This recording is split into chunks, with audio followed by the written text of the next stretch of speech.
आपका पोहा भी चिपचिपा बनता है या ठंडा होने के बाद कड़क हो जाता है, तो आज ये वीडियो सिर्फ आपके लिए है। तो आपका स्वागत है मेरे यूट्यूब चैनल सोनाली की रसोई 92 में। तो मैंने ये सब्जियां ली हैं, आप देख सकते हैं मैंने बारीक बारीक सारी सब्जियां काट ली हैं। तो आप अपने हिसाब से जो भी सब्जियां पसंद करते हैं वो हमें वो डाल दीजिए। तो सबसे पहले कढ़ाई लेंगे, उसमें ऑयल डालेंगे और लेंगे मूंगफली के दाने और इनको धीमी आंच पे रोस्ट करना है। वीडियो के बीच में मैं एक ऐसा ट्विस्ट बताऊंगी जिससे आपका पोहा होटलों जैसा एकदम खिला खिला बनेगा। तो आप लोग वीडियो को अंत तक देखिएगा। तो इसमें मैंने बीच में डाल दिए थे थोड़े से काजू हैं और ये किशमिश, इसको लास्ट में डालना है क्योंकि ये जल्दी रोस्ट हो जाते हैं। और बस अब उनको निकाल लीजिए। मूंगफली जब तक चटकने न लग जाए तब तक इसको अच्छे से रोस्ट करना है। अब देख सकते हैं ये हमारी सारी रोस्ट हो गई हैं।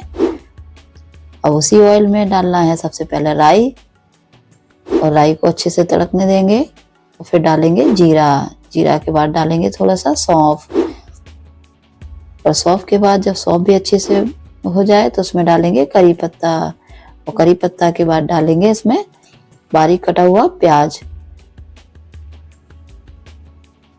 तो प्याज को अच्छे से ट्रांसलूसेंट होने तक भूनेंगे और इसके बाद इसमें और भी चीजें ऐड करेंगे। तो अब करेंगे इसमें थोड़ी सी चीनी। अगर आप चीनी पसंद नहीं करते हैं तो आप मत डालिएगा, स्किप भी कर सकते हैं। तो इससे डालने से इसका टेस्ट एक अलग ही लेवल पे जाता है, इसलिए मैं इसमें हमेशा ऐड करती हूँ। इससे मीठा नहीं होता है पोहा, सिर्फ इससे एक हल्का सा टेस्ट आता है। और ये मैंने बारीक बीन्स कटी हुई डाली है, और ये थोड़ी सी गाजर बारीक कटी हुई, ये शिमला मिर्च है, ये भी बारीक काट लिया था। तो मैंने तो सारी सब्जियां थोड़ा हेल्दी वर्जन में बना रही हूँ, तो सारी सब्जियां ऐड की है। जो बच्चे इन सब्जियों को पसंद नहीं करते हैं आप इसमें डालकर खिला सकते हैं। और ये बारीक कटा हुआ एक आलू है। तो आप यदि आपको आलू पसंद नहीं हो तो आप इसमें स्किप कर सकते हैं। अब डालेंगे थोड़ा सा नमक, और इससे नमक डालने से हमारी सब्जियां हैं जो जल्दी से पक जाती हैं और इनमें एक अच्छा सा कलर भी आ जाएगा। इन सब्जियों को हल्का सा पकाना है तेल में। तो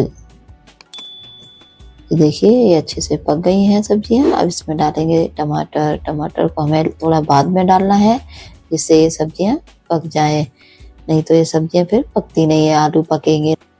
अब टमाटर को भी थोड़ी देर के लिए भूनेंगे। उसके बाद देखिए हमारे टमाटर भी अच्छे से भुन गए हैं। अब डालेंगे कुछ स्पाइसेस। ये है हमारी हल्दी पाउडर, लाल मिर्च पाउडर डालेंगे और इसके बाद इसको मिलाते जाएंगे अच्छे से। मिलाते हुए देखिए आप इसका कलर देख सकते हैं कितना अच्छा देखने में आया है। और इसमें और भी चीज़ें डलेंगी। ये है हमारा सीक्रेट मसाला।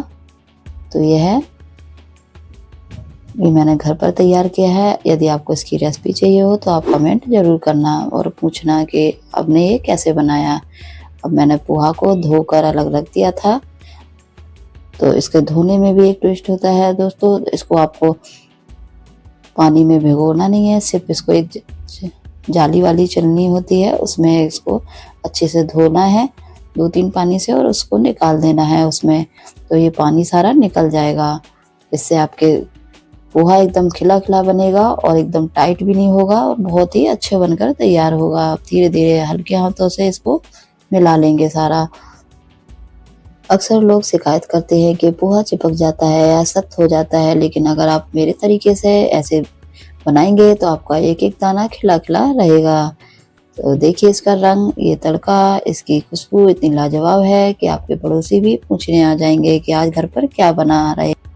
मेरा वो जो सीक्रेट मसाला है यही वो चीज़ है जो इस पोहे को दुनिया से अलग बनाती है।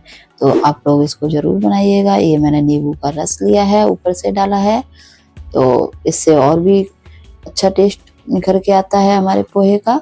तो आप लोग ऐसे भी पोहा बना सकते हैं।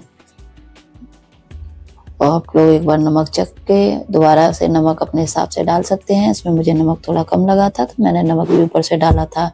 अब करते हैं इसकी प्लेटिंग। तो मैंने सबसे पहले प्लेट में पोहा निकाले हैं, उसके ऊपर मूंगफली के दाना और प्याज और टमाटर को डाला है। उसके ऊपर ये आप देखते हैं सेब डाल दिए हैं, और इसके ऊपर काजू और किशमिश जो मैंने पहले से रोस्ट कर कर रखे थे। तो लीजिए हमारा गर्मा गर्म एकदम डिफरेंट स्टाइल पोहा तैयार है। इसे देखकर ही मुंह में पानी आ रहा है।